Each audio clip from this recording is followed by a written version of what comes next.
Have you ever walked into the home you've spent decades paying for, only to discover that, on paper, it was never yours at all? I wish I could tell you this happened to someone else. I wish I could say I misunderstood the documents. But the day I found my own name missing from the deed to my house was the day everything I believed about my marriage collapsed. My name is Margaret Collins. I'm 58 years old, and I've lived in Columbus, Ohio, for most of my life. For 33 years, I believed I had built a happy family with my husband, Richard. We raised 2 children in the same white 2-story house with a maple tree in the front yard. Every birthday, every Christmas, every family barbecue happened there. I painted the walls myself, planted every flower in the garden, and worked countless extra shifts as a registered nurse to help pay the mortgage. I never questioned whose name was on the paperwork because I trusted my husband completely. Looking back, trust wasn't my biggest mistake. Assumption was. It all started one rainy Tuesday morning when I decided to organize our financial records. Richard had recently retired from his engineering job, and I planned to meet with a financial advisor before making decisions about my own retirement. I wanted everything neatly arranged: bank statements, tax returns, insurance policies, and the house documents. Richard wasn't home that morning. He had driven to Cincinnati to spend a few days with an old college friend. It seemed like the perfect opportunity to clean out the filing cabinet in his home office. The cabinet hadn't been touched in years. Dust covered the folders, and most of them contained old utility bills or expired warranties. Then I found a thick manila envelope labeled property documents. I smiled. This should be easy, I whispered to myself. I opened the envelope expecting nothing more than another item to check off my list. Instead, my entire world shifted. The warranty deed listed only one owner: Richard Allen Collins. I blinked several times, convinced I had grabbed the wrong document. There had to be another page. Another copy. Something with both our names. I searched the envelope again. Nothing. My hands started trembling. Maybe this was just the original paperwork before they added my name later. That had to be it. After all, we'd both signed mortgage papers years ago. I'd contributed nearly every paycheck toward the monthly payments. I pulled out the mortgage statements. Both of us were responsible for the loan. But every ownership document I found named only Richard. The realization settled into my chest like a block of ice. I wasn't an owner. Legally, I was simply living in a house that belonged entirely to my husband. For over 3 decades, I'd believed we were building a future together. Now I couldn't stop asking myself one terrifying question. If my name had never been on our home, what else had Richard been hiding from me? For the rest of that afternoon, I sat alone at our dining room table with papers spread out in front of me. Rain tapped softly against the windows, but I barely noticed it. I kept reading the same documents over and over, hoping I had overlooked something. Every line confirmed the same painful truth. The house I'd spent more than 30 years helping to pay for legally belonged only to Richard. I didn't call him right away. I wanted answers before I confronted him.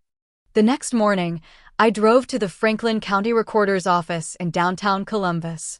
I carried copies of every document I had found, praying the county records would prove there had been some clerical mistake.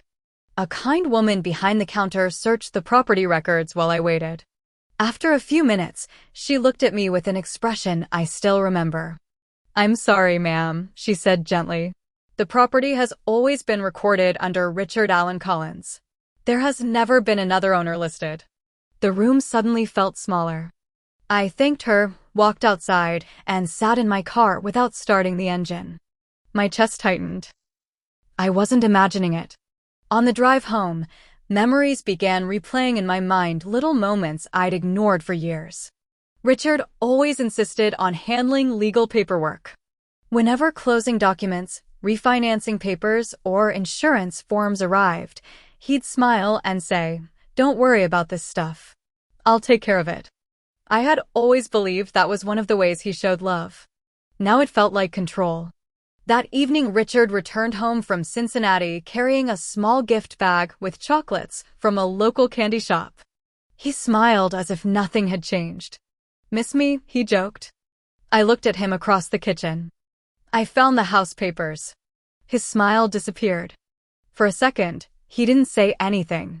Then he quietly placed the bag on the counter. So, you know. Not, what do you mean?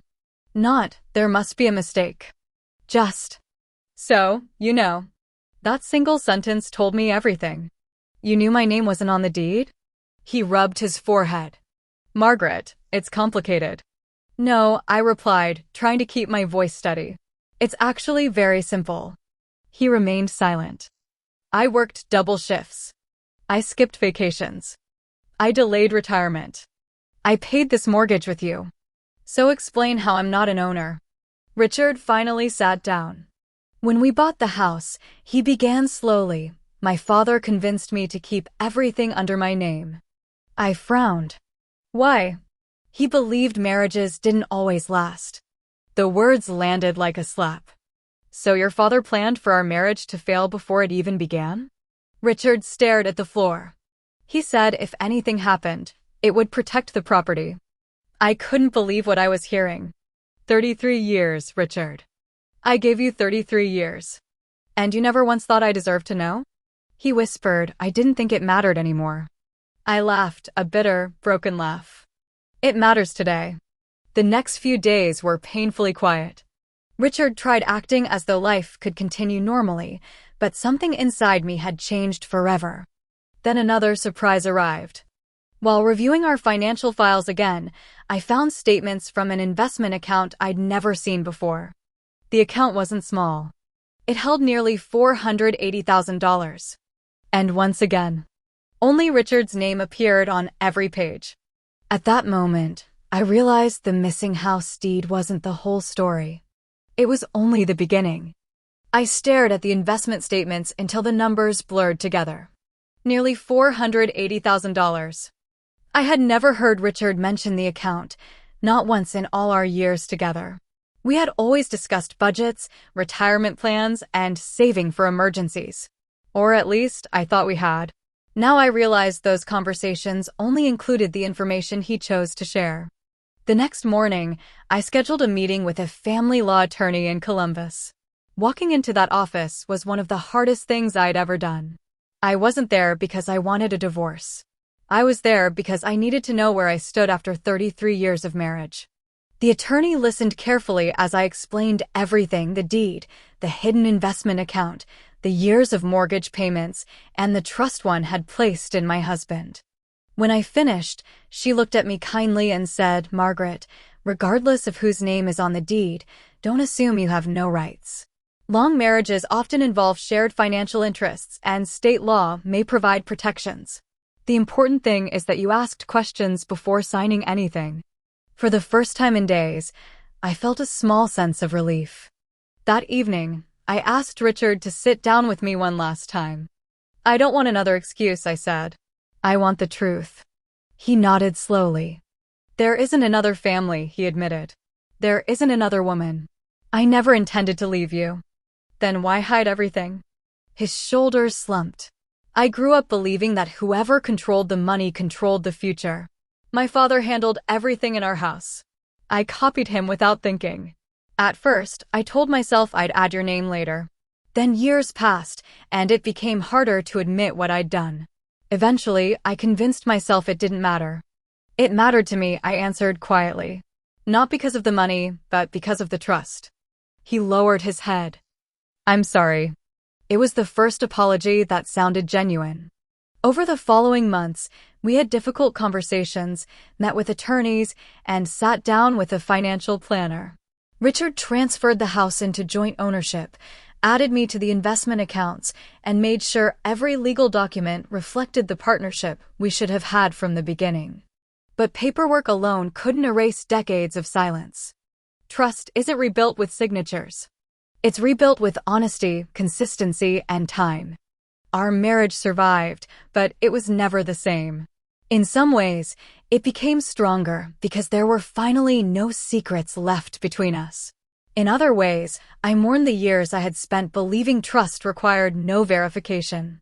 Today, when friends tell me they leave all the finances to their spouse because love is enough, I gently tell them my story. Love is important. Trust is essential. But understanding your own finances and knowing exactly what you own isn't a sign of suspicion. It's a sign of respect for yourself and for the life you've helped build. If there's one lesson I learned at 58, it's this. Never be afraid to ask questions about the future you've worked so hard to create. Sometimes the most painful discovery becomes the beginning of your strongest chapter.